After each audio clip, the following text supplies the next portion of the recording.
N'Djamena est tout feu, tout flamme ces derniers jours. Des incendies toujours d'origine inconnue se déclarent, ravageant des commerces entiers. Cet après-midi, un dépôt de matériaux de construction dans le 10e arrondissement a pris feu.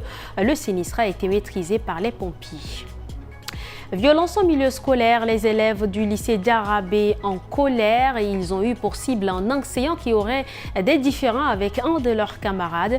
La moto de la victime a été brûlée.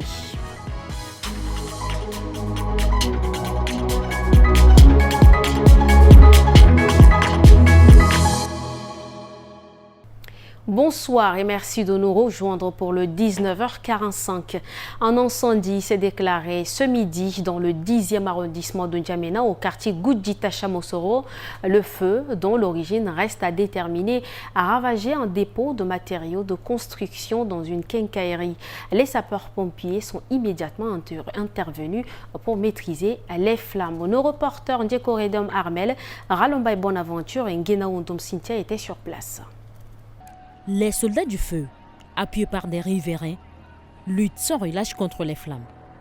Sous une épaisse fumée, ils tentent de sauver ce qu'il reste de la quincaillerie, dont un stock de planches et une partie du plafond réduit en cendres. Les dégâts matériels sont considérables, plongeant le propriétaire dans une situation difficile. La perte des planches uniquement peut atteindre 40 millions. Concernant le fer, je ne maîtrise pas la situation, car nous avons vendu une partie. Nous sollicitons l'aide des autorités. Sur place, les autorités constatent avec regret l'ampleur des dégâts. Comme vous l'avez constaté, depuis une semaine, plusieurs incendies se déclenchent dans divers endroits. C'est la volonté de Dieu et nous ne pouvons que l'accepter.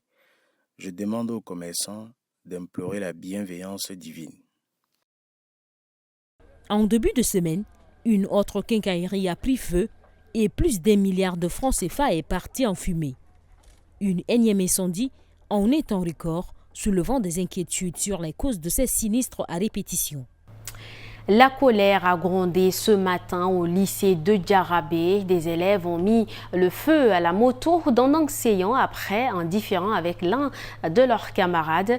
La tension est rapidement montée, poussant les forces de l'ordre à intervenir. Conséquence, les cours sont suspendus. Correspondance à Doba de Mbaïwanoudi Adrien. La moto de l'enseignant est incendiée par des élèves. Alors que l'engin brûle, certains élèves lancent des pierres.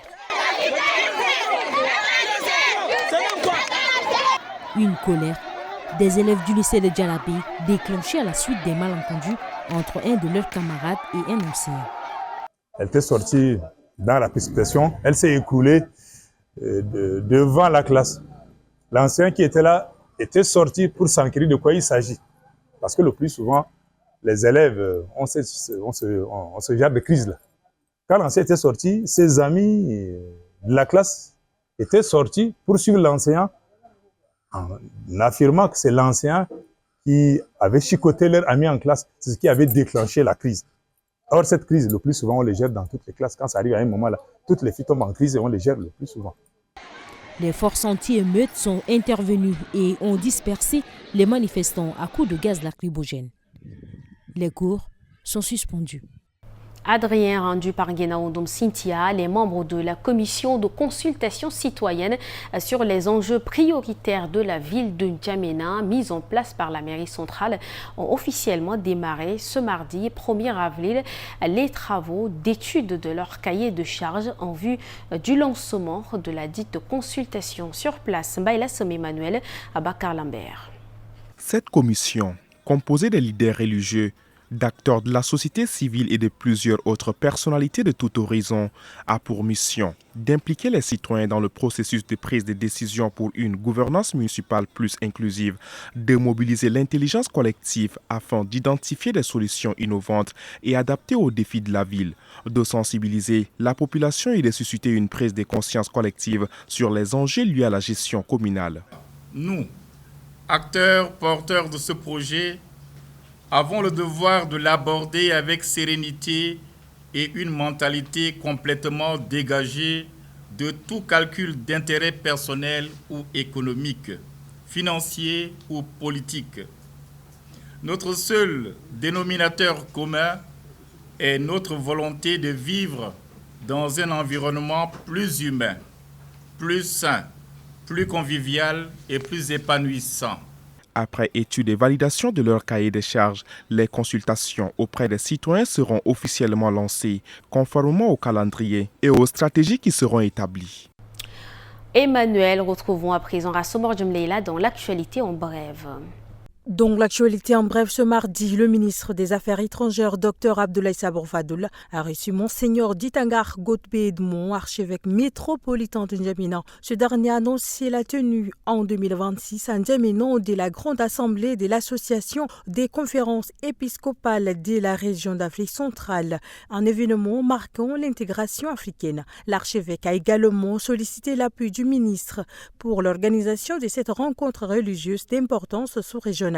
La CERAC, fondée en 1987, regroupe des conférences épiscopales des 6 États de la zone CEMAC. Le ministre de la Santé publique, Dr Abdelmajid Abdarrahim, a tenu une réunion semi-virtuelle avec son homologue centrafricain, Pierre Somzé, pour discuter de l'expérience du Tchad en matière de couverture santé universelle. Ils ont souligné l'importance de la coopération africaine et partagé des stratégies, notamment sur la mobilisation des ressources financières et l'opérationnalisation de la CSU. Somzé a exprimé son intérêt à apprendre du Tchad pour élaborer une feuille de route pour la santé en RCA. Les deux ministres ont convenu de renforcer leur collaboration pour améliorer les systèmes de santé dans leur pays.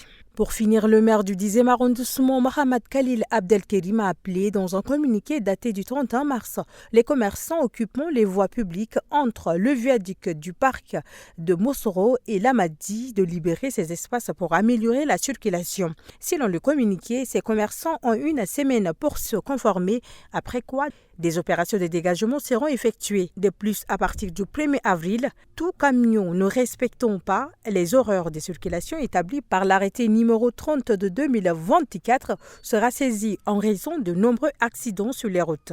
Il convient de rappeler que ce rappel aux propriétaires et chauffeurs des camions gros porteurs, citernes et camions à benne fait suite aux nombreux accidents sur les voies publiques, les impliquant qui ne cessent de se reproduire dans la capitale. Une cérémonie de signature de convention a lieu ce matin à l'espace Betna entre le groupe Tchad Info, l'ONG MEDEV et l'association Ledari. Cette dernière, engagée dans la valorisation du patrimoine national et la sensibilisation de la jeunesse, espère que ce mémorandum d'entente contribuera à une société plus épanouie avec une jeunesse consciente et impliquée dans son propre développement. Yakingem Karine, Abakar Lambert et Atara Naïdongarti. Une signature pour acter un partenariat. C'est lui qui permet au groupe Média Tchad Info de diffuser des contenus produits par le DARI. Des contenus audiovisuels axés notamment sur la sensibilisation et l'éducation. Une avance majeure pour le DARI, actif depuis 2017. Il est question de profiter du plateau technique, de l'audience de ce groupe média pour amplifier notre message. C'est un message d'invitation de la jeunesse à plus de responsabilité et de productivité en toute action.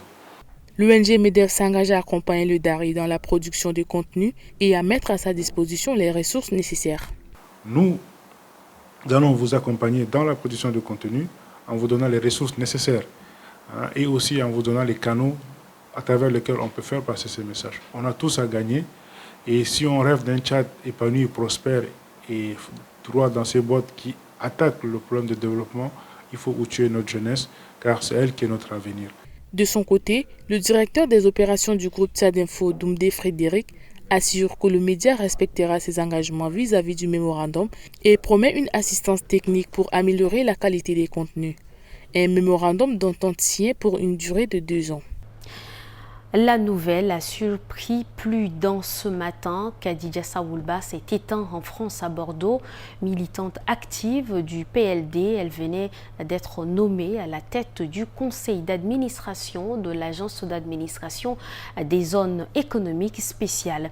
Son engagement politique, mais aussi social et sportif, aura marqué bien d'autres domaines. Retour sur son parcours avec Hassan Borjumleila. La nouvelle du décès de Mme Khadija Saoulba était tombée aux alentours de 9h. Elle s'est éteinte à Bordeaux, en France. Dernièrement, cette militante du Parti pour les libertés et le développement présidait le conseil d'administration de l'agence d'administration des zones économiques et spéciales, un poste qu'elle avait hérité le mois dernier. Son parti, le PLD, salue la mémoire d'une femme multicasquette. C'était une militante très engagée, une femme dévouée, assidue au travail et surtout son humanisme. Et elle partage tout avec tout le monde. C'est ce que nous retenons d'elle. Elle ne baisse jamais le bras quand il s'agit du parti. Et donc aujourd'hui le parti perd non seulement une simple camarade, mais c'est une personne qu'on peut dire difficile à remplacer. Née en 1968 à Doba, dans le sud du pays, Khadija Saoulba avait siégé au Conseil national de transition en tant que conseillère nationale. En décembre 2024, elle s'était portée candidate aux élections législatives dans la circonscription du Lac-Léré. Engagée bien au-delà de la politique, Saoulba a également marqué le domaine social et sportif. Elle a longtemps été présidente du conseil d'administration du club football Gazelle. Leïla, nous avons appris également dans la journée le décès de notre confrère Al-Ramadi Nadiam, connu sous le nom de Dim le Rapide.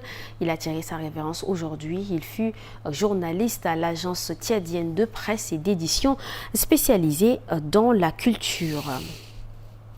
Ainsi s'achève cette édition. Merci à vous, chers téléspectateurs, de l'avoir suivi.